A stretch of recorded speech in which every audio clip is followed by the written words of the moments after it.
Oh, yeah, good old coffee. All right, guys, welcome back. Survival Living here. So today, I want to discuss security, all right, and not in-depth security of like security protocols or anything like that, because everybody's situation is different in preparedness for SHTF. What I want to talk about is putting back security equipment for SHTF. Now, guys, we have shown that we have solar. We built our own solar grid, so we wanted to have a way of powering up items during a grid down situation, whether it be a hacking situation where the grid is turned off, attack on substations, whatever, knocks out the power grid, an EMP attack knocks out the power grid, or a coronal mass ejection from the sun knock out the power grid. We want to be able to operate with power inside our home and also our vehicles. Now, one of the things I've always tried to discuss with people is having a way of lighting up your yard in an emergency. And there's a lot of people that like to type in, well, if you're the only person that has light, everybody will come. That is actually true. It is. I've experienced it myself many times down here in Florida. Yeah. It's like the only prepper living out of a motel at the time. But I had the availability to turn power on, even though it was just in my room, down the hall, whatever. I had the availability to charge up items, flashlights, headlamps, lanterns, charge up cell phones, all these different type of items, and we had the availability to charge these things up. Now, we had portable solar systems. You know, you've probably seen them at Harbor Freight, little solar briefcase. That was the first bit I was getting into solar. I was looking at Harbor Freight items. Turns out there's a lot better equipment out there other than Harbor Freight solar panels. All right. Now, just be honest with you, they do not get the power that they need, and they just don't last as long. But if that's all you can do, I encourage you to do so. One of the reasons I don't do the Harbor Freight solar panels and stuff, guys, and their inverters, I think is the Juniper inverter. It's a very low power pushing unit. I've gotten them before and I burn them out. They just cannot take the long full-time use. Others will argue with me. That's fine. I'm not saying that you have an inadequate system. At least you have a system set in place. My experience, the equipment just did not last as long as it needed to. With the solar panels, yeah, you're paying way too much for 100 watts.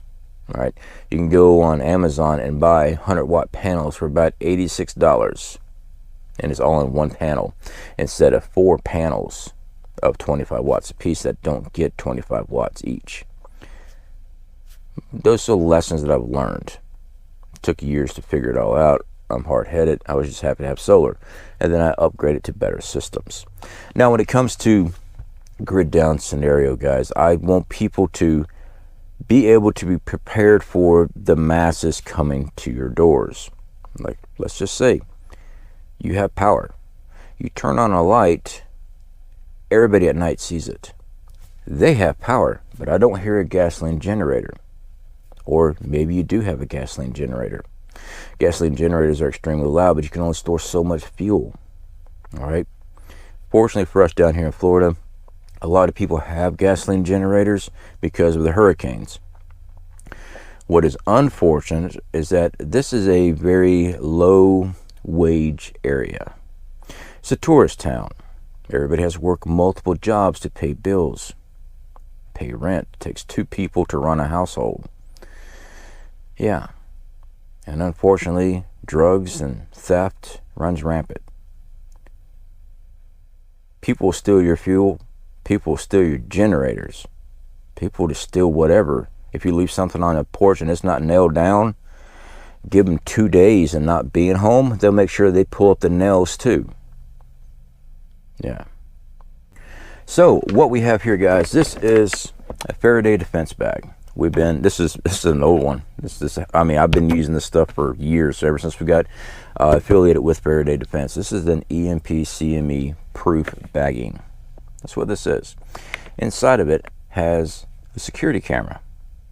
Yeah, we build our own Faraday boxes and things of that nature. There should be a pop-up there for you using material from Faraday Defense. Now, what we have here is, I probably should just go ahead and take it all out of the box. I could probably fit more in that bag. Is a color security camera. This is a nighttime, daytime security camera I picked up for less than 40 bucks at Harbor Freight. It works great. It's protected. That way I can always set it up afterwards. We have the availability to run power. Again, I said solar grid. Should be a pop-up here for you. We have EMP shield protection. So no matter what happens, our solar grid still producing power. If we needed to, we use a gasoline generator, but we've never had no issues. These things here are very small, discreet. Like I said, under 40 bucks. I have a lot of hardware and stuff. It uses IR. Hook it up, and it'll hook up to your TV, or a monitor.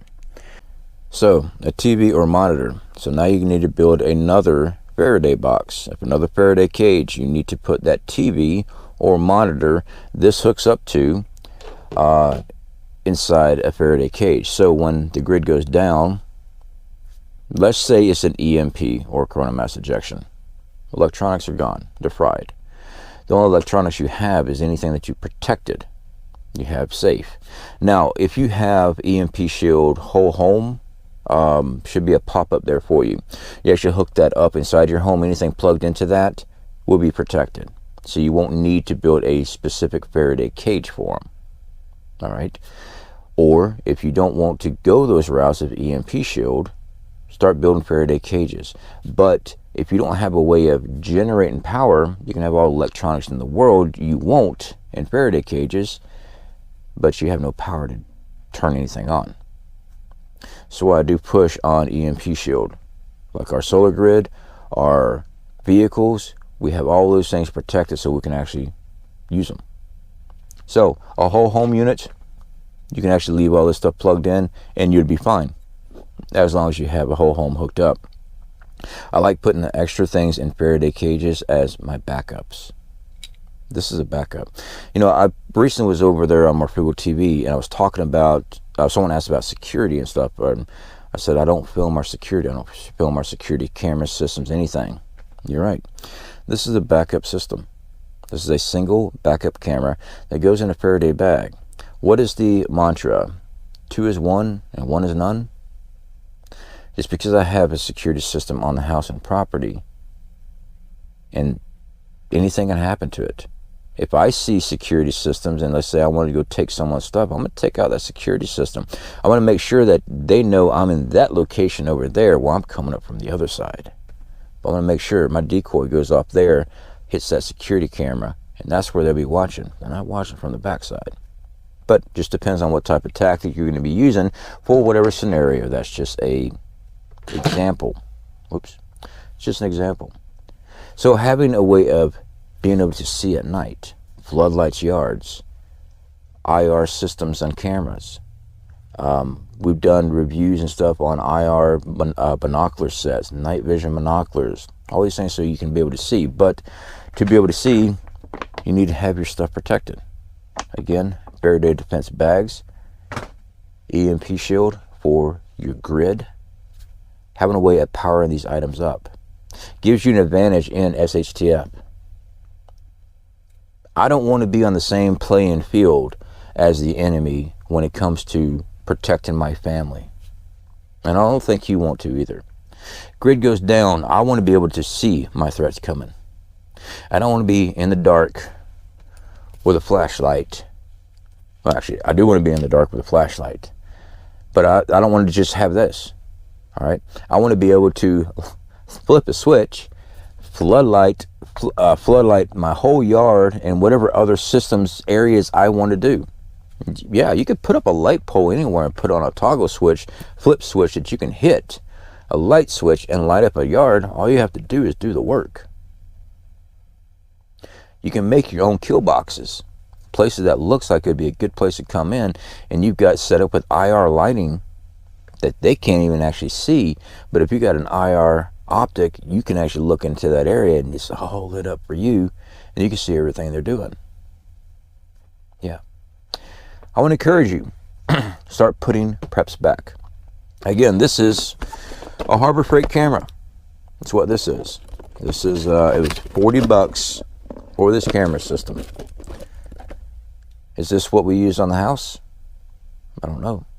I've never discussed or show what cameras we use. I have shown some Harbor Freight items in the past, cameras, motion sensor, things of that nature. And I have shown videos on utilizing these things as an early warning detection system. And we've got a lot of system motion sensors and cameras. This way I know something is moving around. This camera system here is not a recorder. All right, we have a DVR recording system for our camera. It's just an extra camera to plug up in case something happens. This is what I recommend people doing. So anyway, guys, enough jacking my jaws here. I want to encourage you to push. All right, that is a very cheap option. It's actually a good quality camera. It's not going to be a 4K camera, not for the price, but you'll be able to see at night. No, I'm not affiliated with Harbor Freight, except that I'm a redneck and I go to Harbor Freight a lot. That's just the way it is. Good camera system, be able to see at night. To me, that's survival. Being able to look outside my door without ever opening my door, without ever getting near a window and putting my head in a field of range to get shot. And plus, while they're operating, they cannot see it without the aid of flashlights. You can see them bumbling and fumbling around right on your camera. All right, guys, just a little piece of advice. Hope you take it. Talk to you later.